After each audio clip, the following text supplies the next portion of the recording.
I can piggyback on that because I teach about like the understanding yourself on the soul level to make sense of the world. So I teach a lot around the 5D, and so when it's really insightful with your daughter's like looking in the world, it's like, how do I like be and act, like what is this, and it's like, who am I? And then like, because there's such vastness and variety, and then sometimes it's really hard to understand it. But if you are kind of committed to understanding your soul and going through that authentic spiritual awakening, it's like you get to know yourself and accept and honor your preferences and your needs, and those are very unique to someone else. And so I think that is a really, it is an accelerated way of going about it and assessing it. Because you're right, different souls have different makeup. We all have the masculine and feminine energies, but sometimes we can have a predominance of like our soul signature.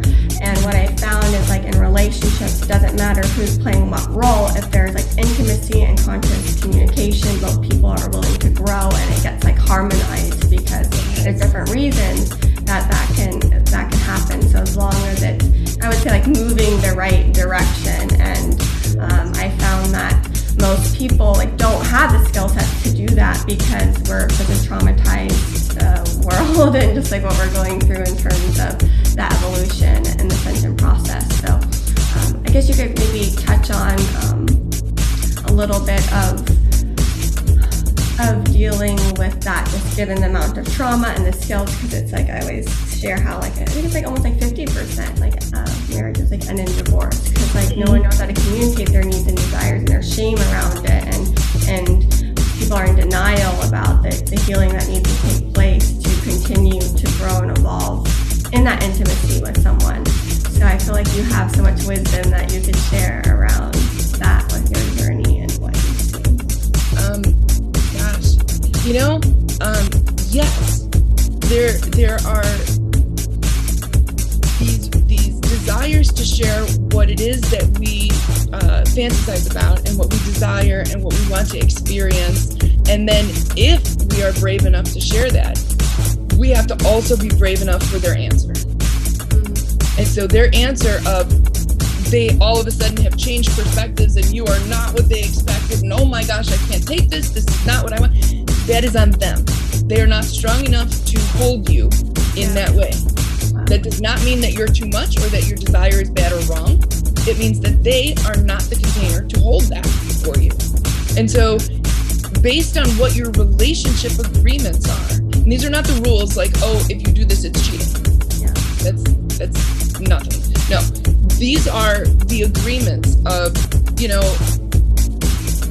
I am comfortable if you do this in this way, get this need met, satisfy whatever in your way, but I can't be involved in that.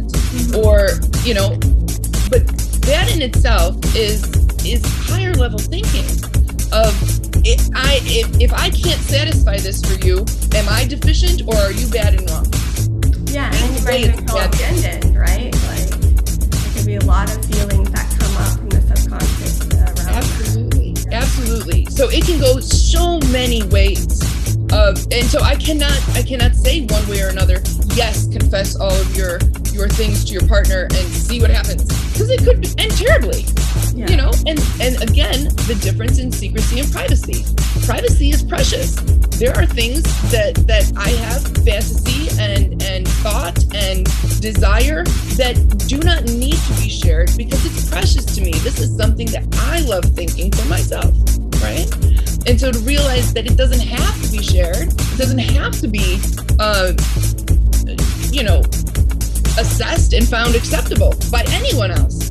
I find me acceptable. Satisfying that desire, that is what the agreements come into place. But knowing that you're acceptable, that is the soul healing that you do for yourself. Absolutely. So those are two separate things. Yeah. But I love it.